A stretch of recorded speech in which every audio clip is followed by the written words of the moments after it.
என்னடா ஃப்ரெண்டு எல்லாம் BA படிச்சிருக்கா, gold medal ஆயிருக்கான்னு சொல்றேன். கொஞ்சமாவது காமன் சென்ஸ் வேண்டாம்? ஏதோ பத்திரிகைகளை பந்துகளுடன் வரவும் ஒரு ஃபார்மாலிட்டிக்கு போடுறதா? ஆனா அதுக்காக ஒரு பெரிய பட்டாளத்தையே சோத்து கூப்பிட்டு வந்திருக்கான். அங்கிள், யார பார்த்த பொண்ணு? நீங்க இவ்வளவு நேரம் எந்த வீட்டை பத்தி பேசிட்டு இருந்தீங்களோ அந்த வீட்டு பொண்ணு தான். நாங்க ஒன்னும் சோத்துக்காக வரல. நான் வேணா இப்பயே போய் எல்லாத்தையும் கூட்டு போயிடுறேன். சுஜி, சுஜி, எந்திரிச்சு வாங்க எல்லாம். எந்திரிச்சு வாங்க. தம்பி, ஏதோ விளையாட்டா பேசிட்டு இருந்தோம். குழந்தை தப்பா நினைச்சிடுச்சு.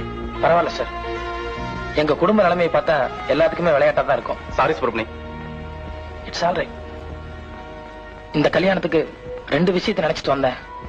ஒண்ணு, குடும்பத்தோட வா குடும்பத்தோட வான்னு 2-3 தடவை வாசப்படியிலன்னு சொன்னையே, அது முழு மனசா சொன்னதா நம்பி வந்தது.